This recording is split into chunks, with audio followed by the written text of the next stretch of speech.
Every time you see garbage, any of us, you, me, anybody who sees garbage, and you should definitely make a noise about it. Not a noise, but at least point out, look guys, you have a big pile of garbage over here, clean it up. And we love Vizag for its sea, for its hills, for its lovely people. No wonder they call it Whiskey Patnam. So we have a lot of affection for this city. So when you see something going well, you say that's great. But when you see something going wrong, it really hurts us deeply. Who's responsible for it? The entire city is responsible for irresponsibly disposing of plastic, so it should be disposed of responsibly. But do something and look at things. When you see something, everybody's got a mobile phone. All you have to do is take a picture of it, send it to GVMC or send it to me as such, and I'll look after that.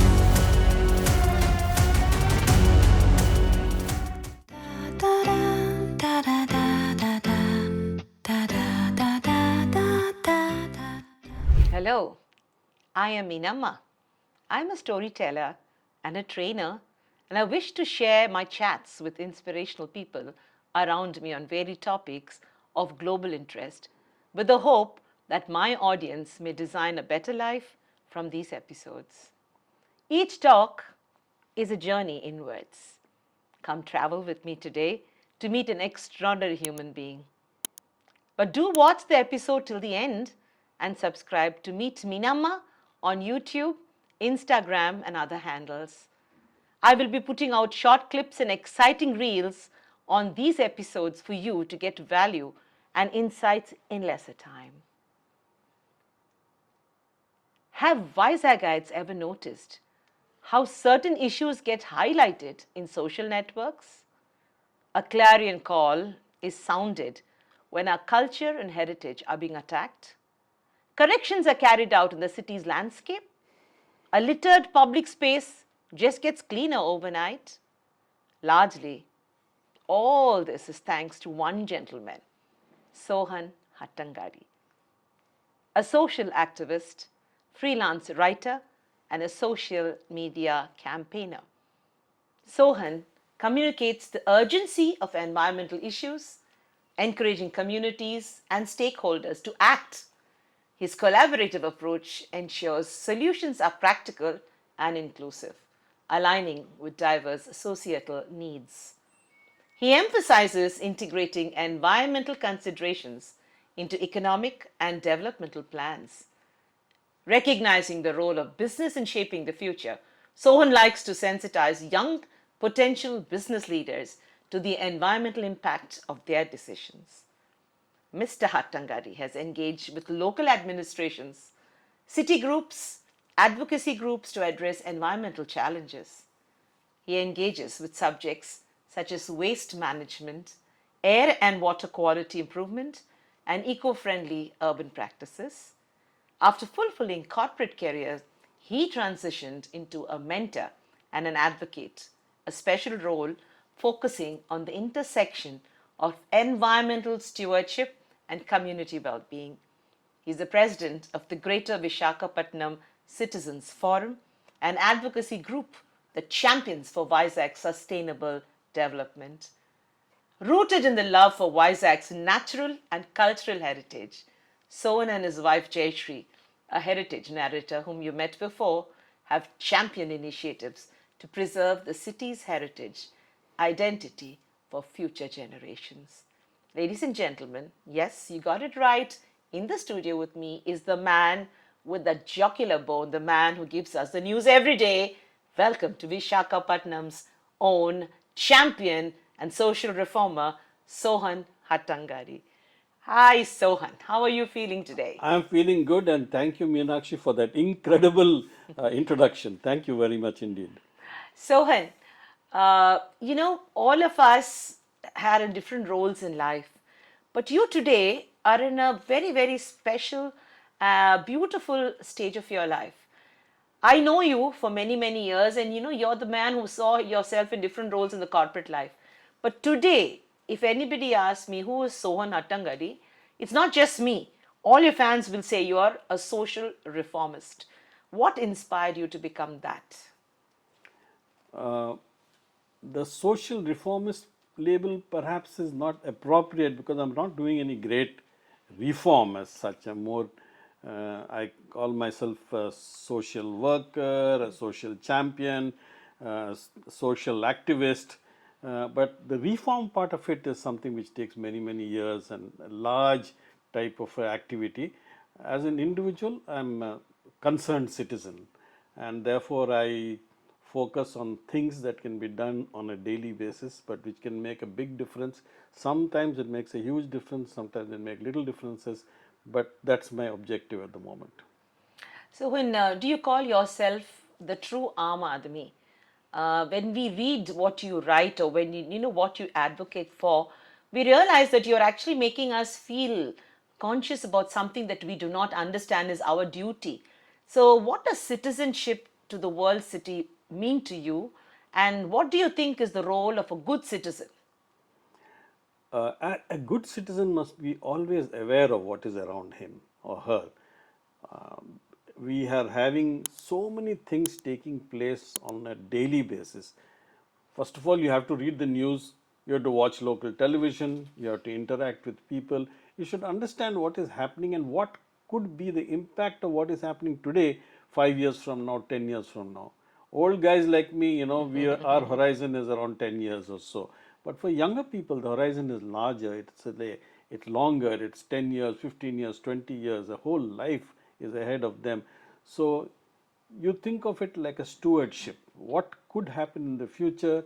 And then you start preparing for it right now. You react to things every day, and a good citizen has a very high social awareness of things happening around. That is the key factor. What do you think the government is doing, both at the national level and at the state level, in the state of Andhra Pradesh where we live? In what way have things changed over the last 10 years? You've been around to see different leaders. Sohan, what do you see in the last 10 years? How has, your perception changed as a good citizen? Well, when we talk about government, of course, we are talking about two parts. One is the political governance, and then we have the executive governance. I've seen both of them operational. We find it difficult to influence or to understand the mind of the political governance because the way they put up walls between them and the common man. And in fact, if you have to crash those walls and understand what their psyche is, you need to get into a political level, which I am reluctant to do. I'm apolitical. So we understand the situation. For example, now we know that the Deputy Chief Minister is interested in environmental affairs. So we leverage these things on a wider scale.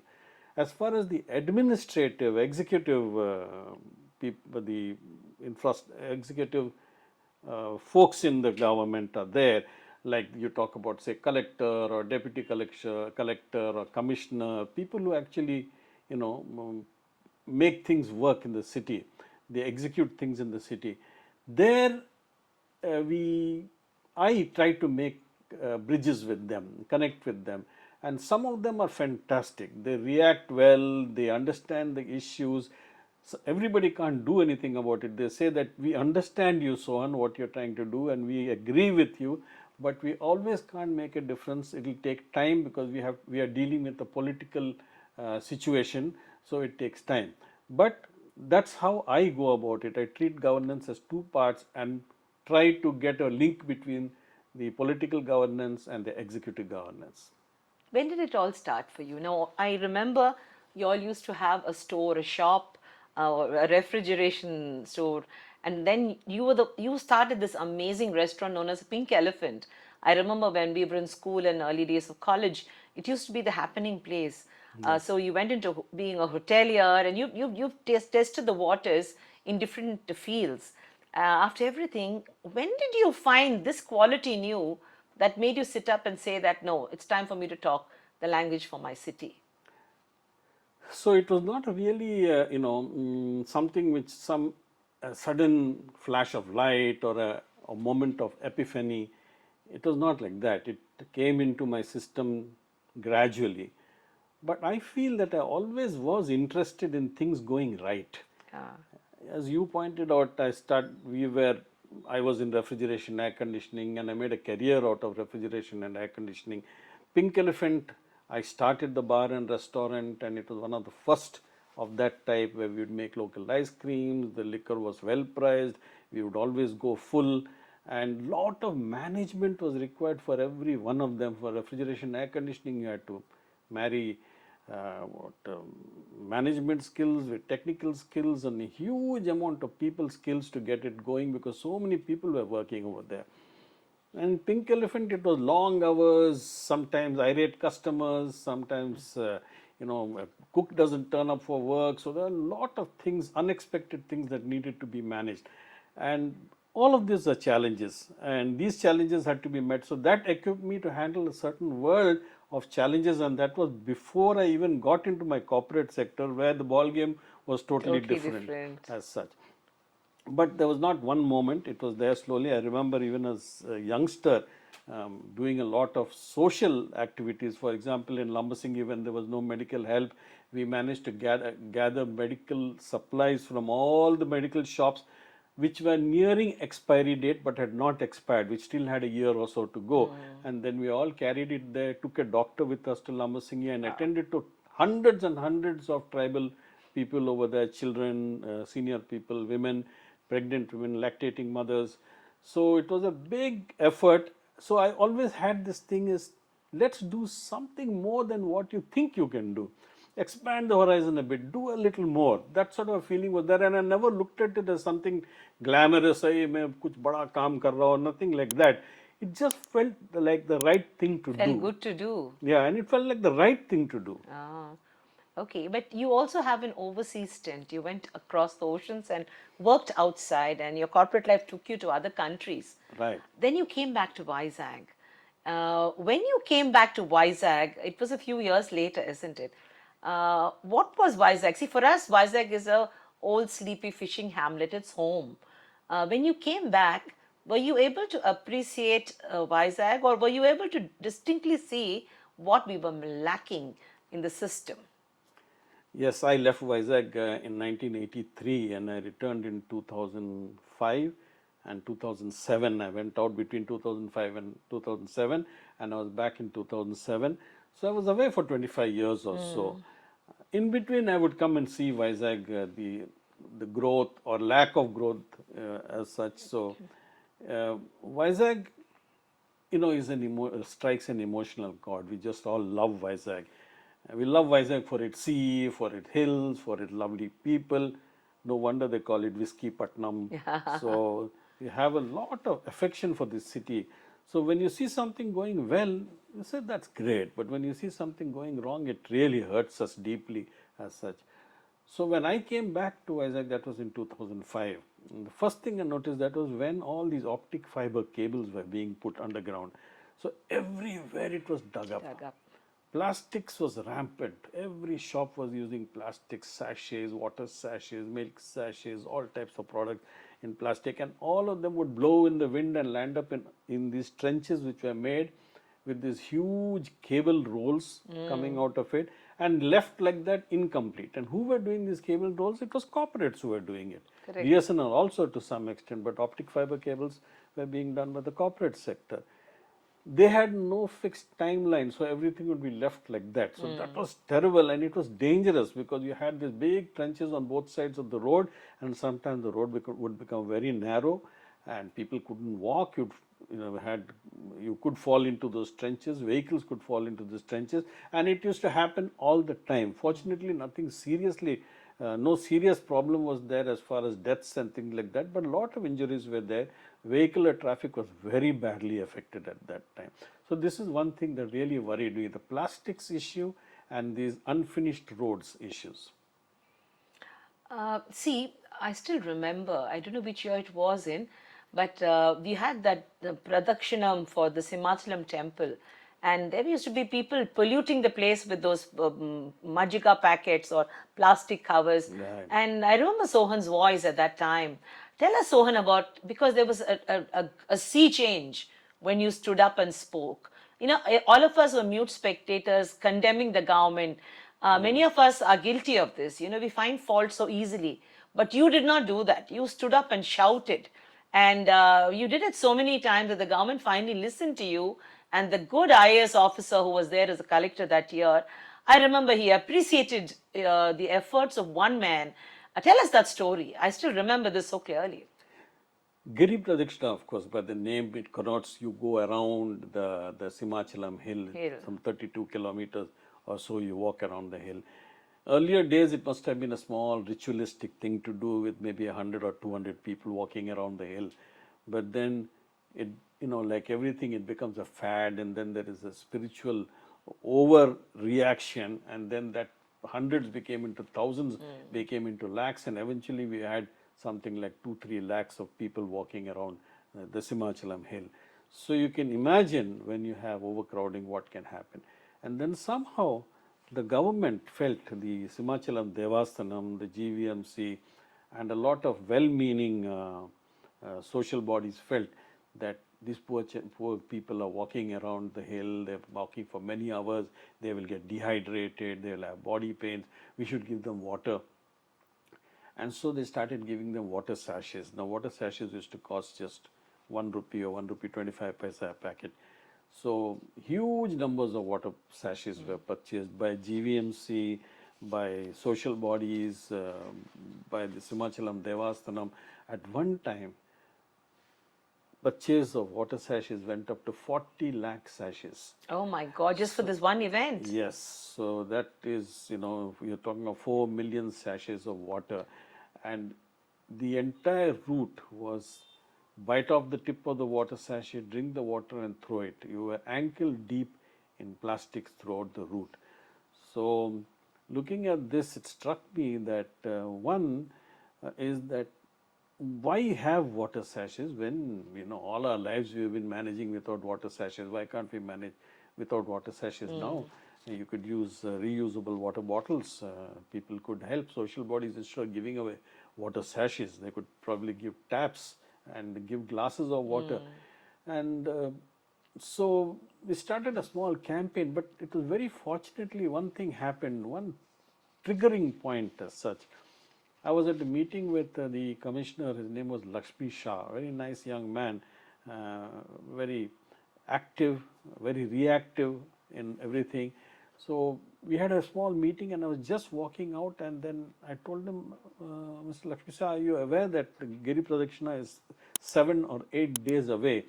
And last time we had 40 lakh sachets over here on the road. He said, yeah, but to be cleaned up. I said, cleaning up is one thing. A taxpayer is paying for the cleaning. There's a whole lot of sachets out there. Why not first prevent the sachets from getting? He said, you tell me what can be done. So I gave him a list of things that could be done.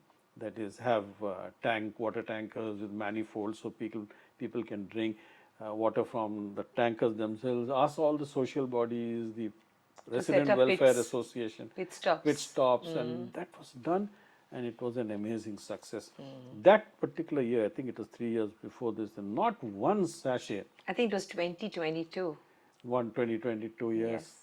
Not one sachet was found on the roads. So that is a huge success. You get a few successes which are very, encouraging as such, and this one was one of them. I have a note about how you pushed the Visakhapatnam port authorities on the Makavarapal Gedda, wasn't it called? What was it called? And you actually took drone shots and you infused the idea into their head about what was happening. I remember at that time it was like every morning you would wake up and Sohan's post will come about this Gedda. Now explain what this Gedda was all about and what was the trouble? Why was it troubling you? What was your modus operandi to get attention, and then what happened and what is the state now? The Visakhapatnam Port Authority was not involved in that because that was on the way between Talapalam and Narsipatnam. That's a town called Makavarapalam. That's where the new alumina refinery is coming up nearby over there. They wanted to do mining of bauxite in a place called Jerala, which is near Chinchapalli, bring it down over there and do the aluminum refinery there. Fortunately, the bauxite mining was stopped, but now this Makavarapalam refinery is now getting its bauxite from abroad. They're importing it and then refining it. They're functioning. So near that place, there was a lot, when they acquired that big bit of land for the factory, they had several people which were displaced and they gave them a place to stay. So the Makavaripalam town, which was a small village as such, suddenly expanded, became into a town. And when it became into a town, it suffered the consequences of becoming a big town. You had a lot of waste being collected. Effluent, pollution. So then they decided where to get rid of this thing. And you know, the nearest and the most instinctive thing for a lot of people who don't realize how important geddas and nallas are, they are stormwater drains. And Very these true. stormwater drains are so important to keep it flowing, and they should be pure, the stormwater drains. But the town authorities, the DLPO and all the executives of the administrative people that were there, panchayat and others, they decided to go and dump all their waste on the side of the gedda. So when I was coming back from one trip abroad to the hills, and I was coming back on that road between Narsipatnam and Talapalam, and I saw on this Makavaripalam town, I saw huge piles of rubbish over Garbage. there, and massive, about 6-7 feet high, and a big area was covered by that, and next to that was a nice gedda. So I stopped my car over there and I looked at one side of the gedda was pure clean water going, and it went under that bridge, the culvert, and it came to the other side, and there it was dirty water which was mixing with all this stuff which was thrown over there. And this is not only from the town of Makavaripalam, it was coming from all over and being dumped over there.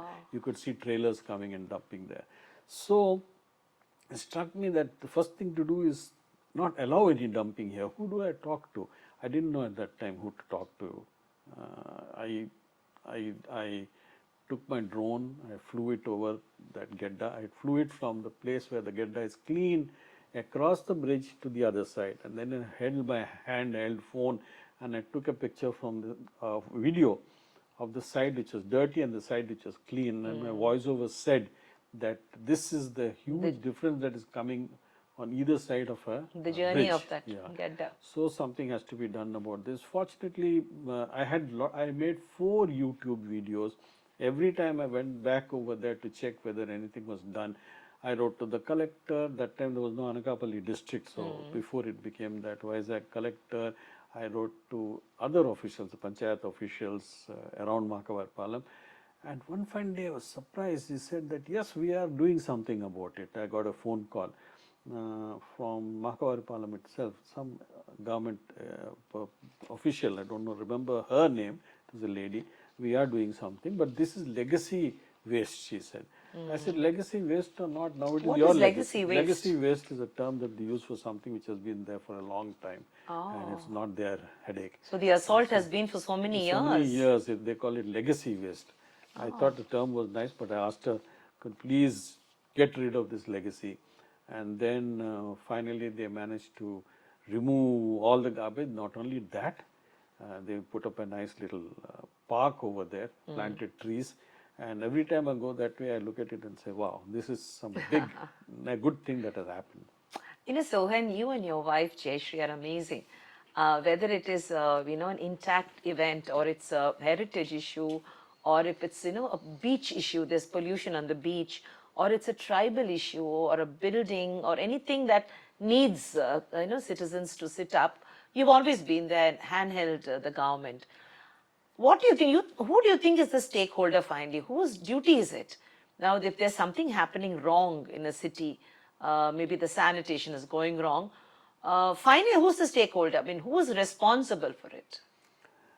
Well, the entire city is collectively responsible for creating certain problems as such. Like, for example, we say plastic waste. The entire city is responsible for irresponsibly disposing of plastic, so it should be disposed of responsibly. But just by us being responsible disposers of plastic doesn't solve the problem.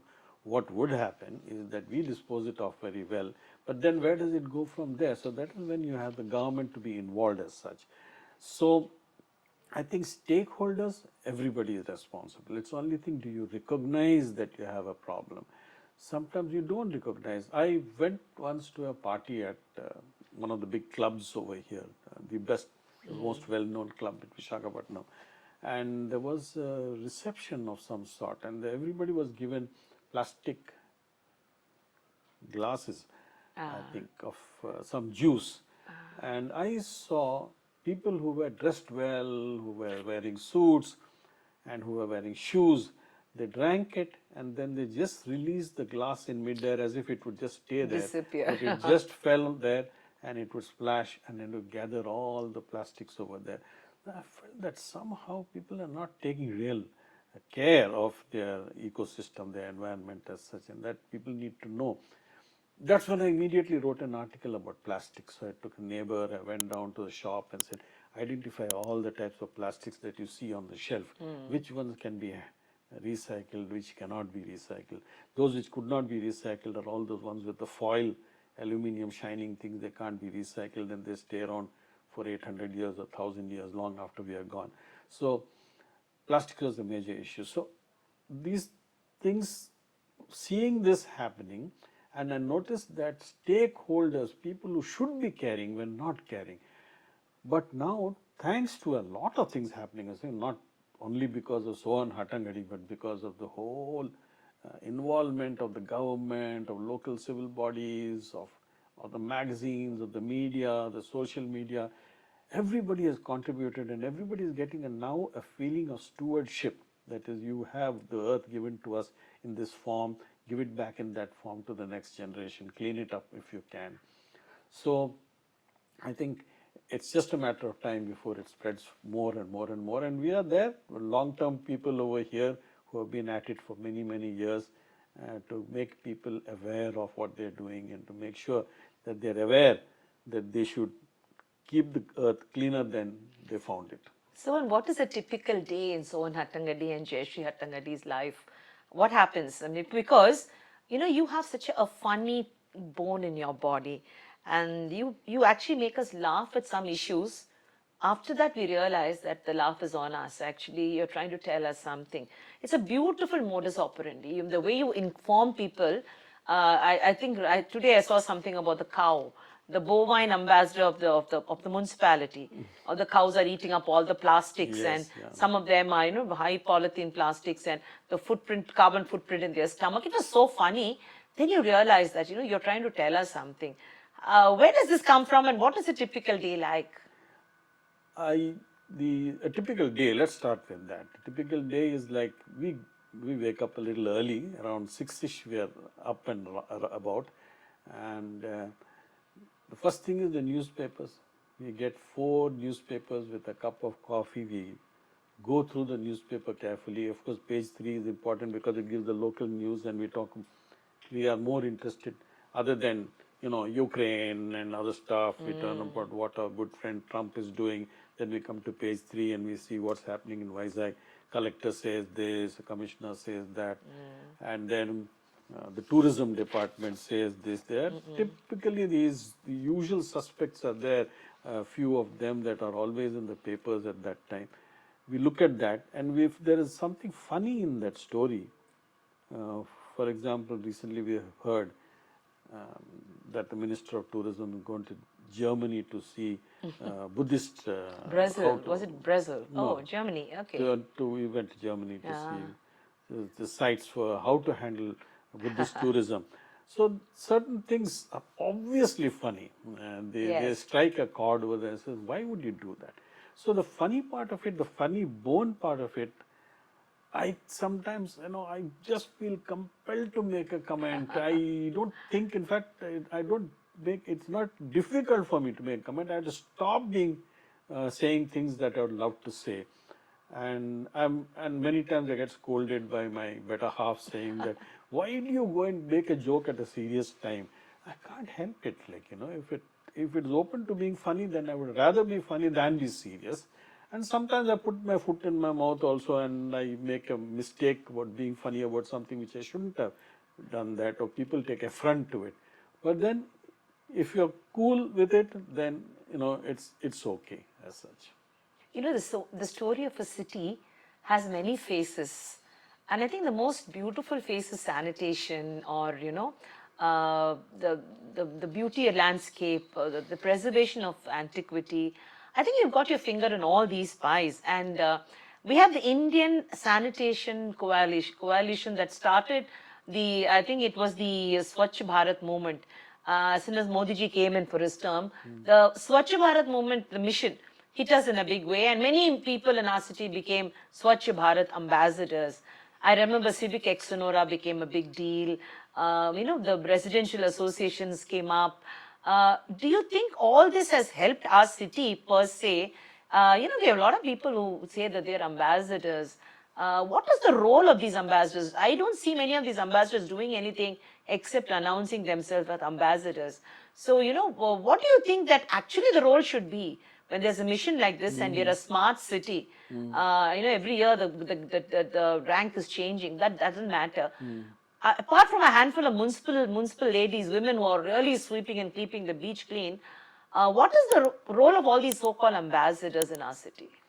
Okay, first we have to recognize that it was a huge leap forward for the Prime Minister of the country to flag an issue of Swachh Bharat. Until then, nobody did it. As such, we talked about it, but nobody dared do it. It was something swept under the carpet. Don't think about it. People open defecation, waste throwing everywhere. People didn't bother about it. So that was one thing which was fantastic, which he brought. He took up the topic, flagged it, and started spreading the message. True. Such ambassadors were required in every place because you do need to get stakeholders aboard. People who were active socially, who came out, they started sweeping. It may be symbolic in many ways, but symbolism does play a part at a time like this, that phase when you are transcending with a new concept from concept to reality. You need symbolism to carry it forward.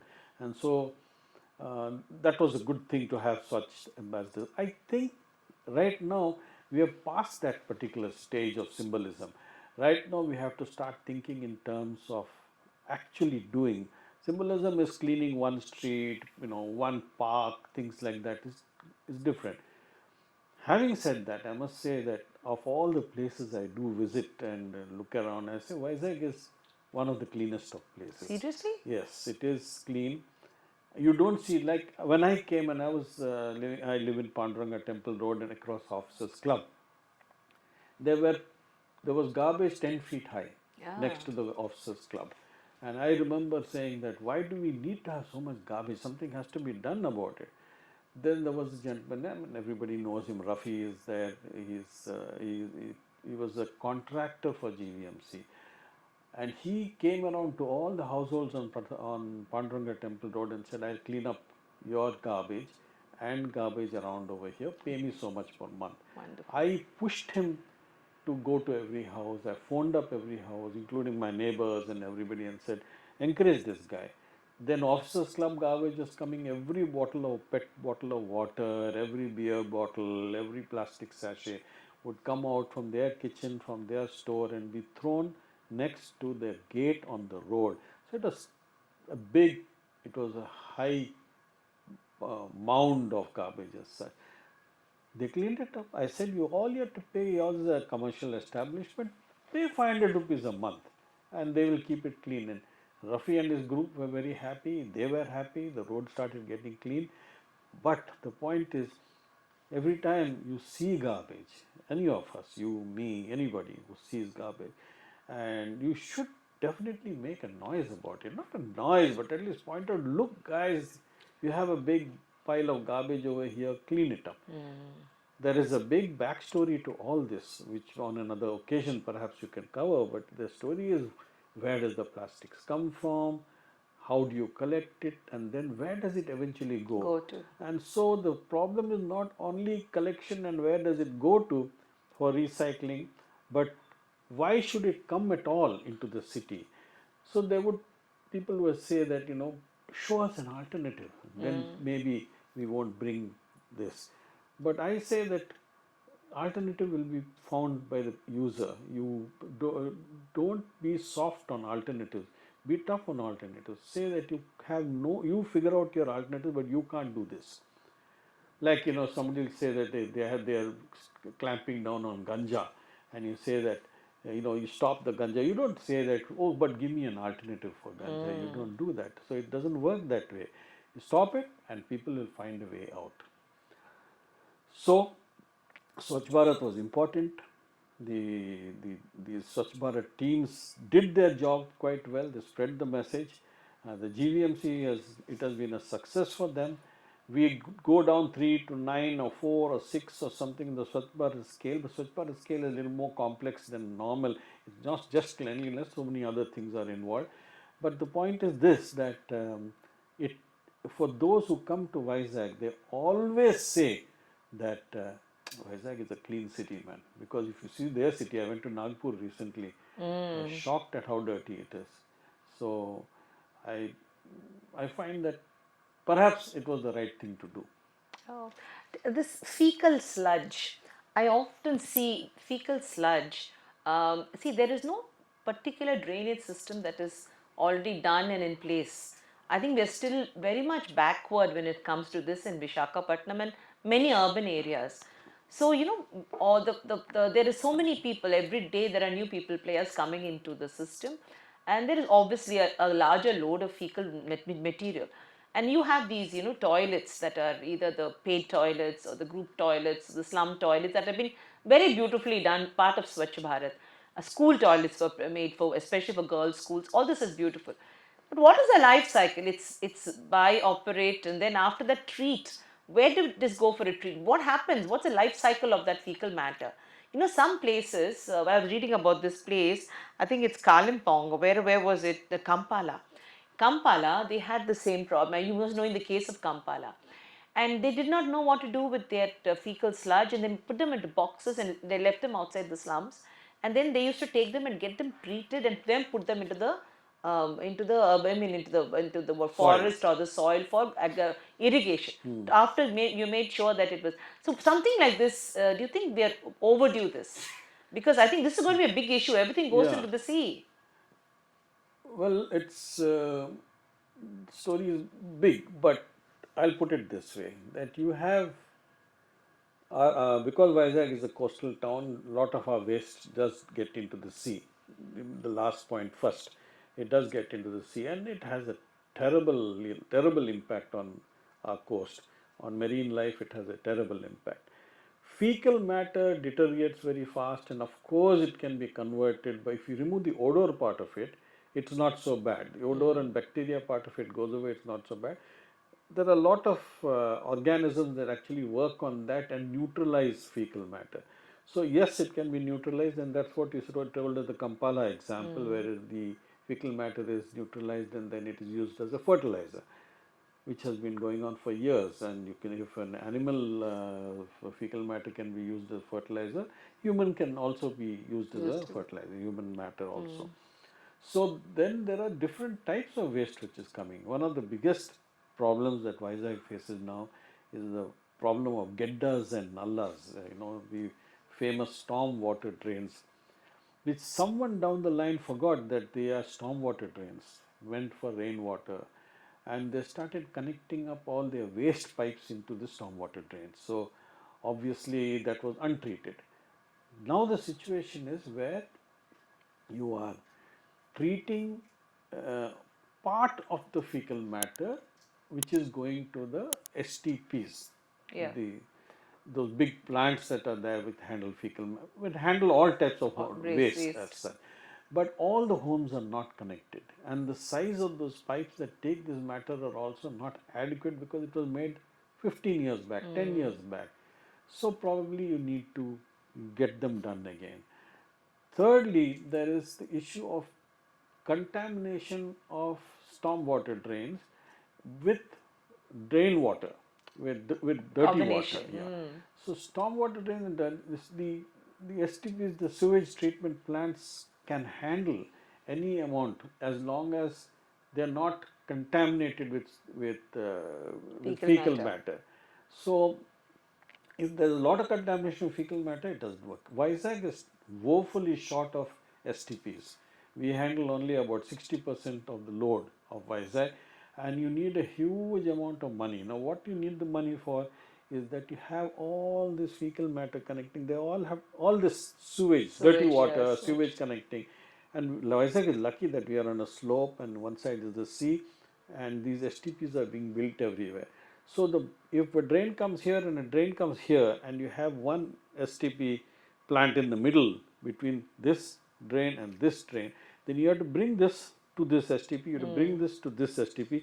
So you need to have a big tank over here and a sludge pump to push all the sludge over here so that it can be treated in this STP. This piping is not cheap. First of all, you'll have to dig down, you have to put big pipes, then you need big pump sets to push this all to one place to be treated. And this STP's capacity is also limited. So you need huge amount of money. Now you'll ask how much money. Rough estimates say that you need something like 600 crores. And definitely our corporation doesn't have that type of money. So where do the money or will the money come from? They can get it from taxes. They do have surplus budget every year, and over a period of time they can make it up. But someone has to give them money upfront to get this So big why can't this project done. become part of CSR plans? We have 70 major, companies here, including the steel plant, which is Right. recovering. Right. So can't this be a part of the policy, the green finger policy, or whatever they have? Maybe we could allow the private partners to come in. There's a lot of money to be made here. In the Kampala case, that city of Kampala got 10 crore-patis within 5 years, just on using waste material. Right. So why Right. can't we actually do this again? Meenakshi, that's a good idea. Why not corporate sector cough up part of the thing through their CSR CSR. activity? But each corporate sector focuses on a CSR activity that is in alignment to their philosophy and their policy. So they will say that we are okay for greening, but we are not okay for sewage management. We are okay for education, but we can't do greening. So they select this as a matter of policy. Now to do arm twisting and make them all focus on one area of concern is a difficult job, and it's illegal also. You can say cough up so much money, but you can't force them. can't force them to cough up on which category or segment as such. And therefore, anyway, they have found a way out of this. Now, corporation, the GVMC has approached IFC, that is International Finance Corporation, which is a subsidiary of the World Bank. World Bank. And they have come out with a very big document. I've seen it, very thoughtfully made document. It's called GCAP, that is Green Something Initiative, and it's been launched about. The document came out about 3 or 4 months ago. GVMC has approached them to finance this amount, and they are happy to do it. I spoke to the Wendy is her name, the lady who's From the World Bank. from IFC at Chennai. I had a chat with the entire group as such. My grouse was that how come you all are talking to GVMC and we don't know anything about this? And their report showed pictures of all GVMC officials, not even officials, they were just sort of maybe volunteers and things like that, standing and listening to this, and not one of them could had the I would say the intellectual Capacity. bandwidth to discuss this highly technical subject properly and a scientific way. But some of them were good, and they did, I'm sure they contributed, but it was necessary for us to sort of talk to the public. I was blunt with them. I said that you don't go around doing this. If you do that, we will protest. We will write to World Bank. We will say that you're not discussed with us, and we don't like it. There's no transparency. We don't like it one bit. And you're not doing anybody a favor. You're giving 600 crores. In fact, their plans in GCAP is almost like 20,000 crores or something. Some huge amounts for city development and greening and transportation and everything. So you give all this money, you're not giving it away free, you're going to take it back. Maybe 5 years, 10 years, 15, 20, 30, 50 years, but still the taxpayer is paying for this. So you better talk to the taxpayers. And now they've agreed to do that, and very soon, the next week, in fact, we are having a meeting where they will specifically talk to the group that I represent as a president, and they're going to tell us what their plans are, what their whole document means, because there's so much gobbledygook in that, Yes. which but there are a lot of graphs and good data, but there's a lot of things, information there which you can't make out, and it appears that they have missed also some information which we know because we are locals as such. So it's a matter of money. A lot of money is required, but the policy is going in the right direction, and I think that even if it's not our generation, but the next generation will see a huge difference in this area. The area that we are missing out, of course, in the greening part of it, which is another story, and if it comes up in your questions, I'll be glad to answer that too. Talking about greening, I always appreciate your efforts at the Yerramatti Dippalu. See, it's a beautiful red stone area, red sand area that we have. And we've always prided ourselves to have a little bit of geography and little bit of, the beautiful stone there with us. And what happened, and, tell us the story and how many people might not even have noticed that that place has been demolished and, degraded. It's a very painful story for our city. And so when your voice was very loud, what is the situation? What happened, and how did you move on it? Well, Erramatti Dibbalu is something unique in the sense that you don't have that type of formation. In India, maybe one near Tirunelveli. In Australia, there is some Badlands. In the US, there is some, but it's rare, and it is the term that they use, geologists, is deeply gullied red sand dunes. Deeply gullied red sand dunes.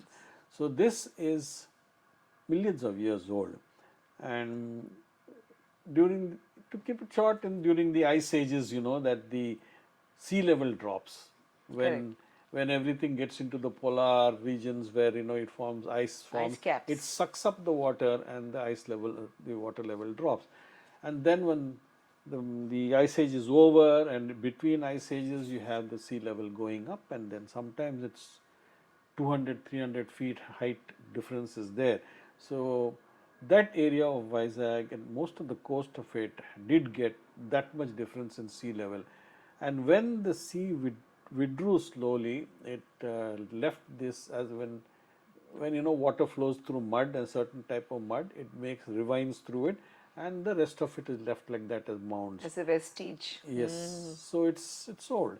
So this particular formation is about 12,000 years old now, and it must have gone through various different stages. I could imagine large swamps over there. You could have creatures. Then maybe 50-60,000 years ago, when the first out of Africa Homo sapiens started coming in the tribal area and landed up in this part of the world, they would have been staying there in these places because we had plenty of water, plenty of habitation, adequate food, and for hunter-gatherers it was a perfect type of location. So they would have stayed there. They have found tools over there, which the Paleolithic period. So this indicates that it has been habitated for quite some time. So, and it's a thing of beauty. If you just go there, the bird, the flora, the fauna, the grass, the sea in the distance, you can barely hear the waves going, and then you can feel the wind on your face over there. It's cool, there's no other sound. It's charming. And now you have builders, developers creeping in near this thing. They don't realize that by creeping in so close, in some places just 20 to 30 feet away from where the sand dunes start, that you will be destroying the sand dunes, because once habitation comes up and buildings come up over there, you have the sewage pipes and everything laid, and all will land up over here and will eventually get destroyed. It is called a geo-heritage site, and it should be protected. People use it for film shooting and all that. So that has to be stopped. We have done it also in the past, stopping film shooting over there. You need to have more awareness, and that is where we count. All of us, you, the audience who are listening to this, all of us should take a little special care when you have these great natural wonders. It's a thing, it's a jewel, and you have to protect it very much. Very true. So whether it is a Buddhist story, the Shankaram and the three beautiful stupas that have been here, or whether it is a building, or whether it's a street, or a story of pollution in the city, you always have had your finger on the pulse. And I still remember, of late, I've heard people saying that, oh my God, if there's a wedding or there's an event happening on the beach, clean up fast, or someone is going to come with his camera and catch you with your pants down, you know. So it is nice. It is like you've almost become a caretaker for the city. And I stand guilty too, because, you know, when we do events, I always have you in mind. What would Sohan think? So it's not about one Sohan. Each one of us can be that person, isn't Yes, it? yes. In you know, I know there's so much that I can talk to you, because you've done so much. I see so much in my hand. You know, making Vizag beach, even it's a kaleidoscope, beautiful beach, encroachment to service road of the mall. I remember recently somebody left their boxes just like that, some mall guy, Yeah. and you actually over a few hours of writing letters and informing It was us, within 6 to 8 hours it was handled. they were Yeah. removed, and this unnecessarily. Otherwise, people are so reckless; they don't care. Yes. They would love to throw their garbage into somebody else's compound. Yes. What are the, you know, in parting, what are your messages to citizens of a larger city, of the larger world, and citizens of your own Visakhapatnam? Where are we going? What is the minimum that we can do, and what can we emulate from your life? Well, emulate. I'll first start with what the world situation. You know, we are here in this little part of the world, Visakhapatnam. It's an important city. It's well known. It's you know, the big. Is it on the east coast? It's important, and it's Eastern Naval Command. We have a good golf course. We have a port trust. It's a busy type of a town. We suffer with a lot of things. We'll come to that. But the big thing is that you may have small problems which look big to you, but are actually small on a global level. Right now, when I was a child, we had 208 parts per million of carbon dioxide in the atmosphere. Now, just remember this figure, 208 parts per million. Now you have 425 parts per million, and anybody who's watching this show will definitely know that CO2 and methane and other things, but CO2 mainly is the culprit for global warming. Right now, we are a bit too late, in the sense that we were talking about capping the heat global temperature rise level to 1.5 degrees. It's definitely not going to happen, because still countries are using a lot of fossil fuel, so it's not going to happen. Now it is a matter of mitigation. Get used to it, buddy, like deal with it. Like, you're having this problem, you can't stop it now. It's like a railway engine without brakes, and it's going full pell-mell speed ahead. Always I think of it that when we could have done something about it many times in the past, we didn't know enough. We were quite foolish. We didn't know enough. So perhaps we should have been aware at that time. Now you are aware of it, so now we can all do something about it to keep our CO2 levels down. We can't do much, because it's a global agreements that form the thing. One individual, okay, you use less this or less that, less fuel, walk to work, things like that. That's minuscule. It doesn't even reckon in the thing. Countries have to work for this, but as a city, we can do a lot. A city, if we change our way, mobility is the main part. Most of the gases, CO2 comes from mobility, from vehicles. And then we have a big port trust which saves a lot of coal outdoors. So you have coal dust coming, which is a big problem for Vizag. There are a certain list of problems for Vizag. If you start listing it in, if you ask 10 people, what do you think is the main problem? Then many of them will say air pollution, then there's water pollution, then there's sound pollution, then there is education, there is traffic, there is plastics. So if you go down the list, something like 23 parameters will emerge, and each of them have got something to handle. So what is the message for everybody else? First of all, be aware, get off our backsides and do something and look at things. When you see something, everybody's got a mobile phone. All you have to do is take a picture of it, send it to GVMC or send it to me as such, and I'll look after that. So getting involved in that way with taking photos and saying where it is. Always remember to tell the location, where it is and what time and what date you are seeing this issue, and then something can be done about it. Then there are other things like, don't just sit around and say one tree is being cut, oh, one more tree, that's all. Yeah. Some places you need activism and some places you need advocacy. In areas of greening is the biggest danger that we are facing right now. Definitely you need more than advocacy, you need activism, and young people are doing that. I mean, they are taking care of that. They do complain, they gather in groups. I've got a lot of young friends who do that right now. Very grateful to them. Advocacy part is where we can talk about things that have a long-term impact. I don't know whether we come to the end of our interview as such at this You time. may go on. I'm sure people are listening very keenly. So, I would like to say a thing is this stewardship principle that we have and the doctrine of doability. One thing, the stewardship, we all talk about it. We have been given earth. As a child, we got a beautiful silver, like the amazing blue sea. We used to live by the sea, and we had this sparkling waves coming, and we'd have a spray coming on our face because the sea was so close by. And the fishermen would go there and they would pull in on their nets vast amount of fish, and they'd be all jumping like little silver springs in the net.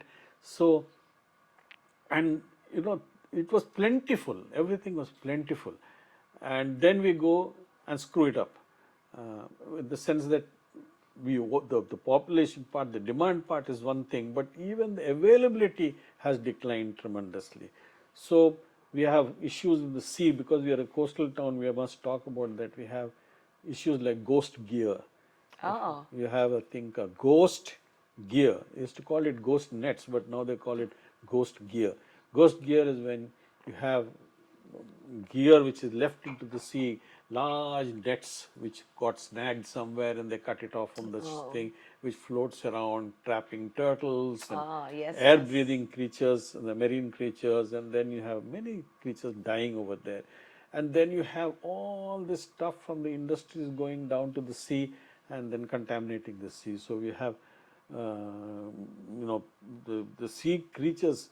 I saw a cartoon once which showed that a lady asking for a bag to carry a fish back home from the shopkeeper, and the shopkeeper says the plastic is inside, so you take it out from inside the fish. So people, so things are bad, and unless everybody pulls their weight, we are not going to get out of this easily, and especially your children, your grandkids, we have to look out for them. Thank you, Sohan. Such a pleasure to have you with us. Whenever you travel the path of life, remember, friends, along with leaving your footprints back on the sands of time, remember there is a carbon footprint for which you are responsible. And brothers like Sohan have done their bit, doing their bit, and their war is still on. But we need more hands, more legs, more hearts to join us. Remember, Vizag is only one beautiful city, but it is the only city we have, you and me. So let's make it more beautiful, and let's have more people like Sohan amongst us. Let's take this inspiration ahead, and remember, nothing is impossible if all of us get together and become true citizens of a beautiful planet Earth. Thank you, Sohan, for coming. And I won't be able to end this without saying that Meenakshi is one lady who wants to get something done, and she'll get it done. Amazing. Hats off to you. And you're running a great podcast. It's a privilege to be here, and I look forward to seeing all your podcasts. Tune in and see all our podcasts. This is really great. It's very helpful to us, and we learn more about the people of the city. Thank you so much. A little gift from Meenamma. Thank you. A wonderful person. Thank you so much. Thank you so much. Wow. I'll open this up. Yes.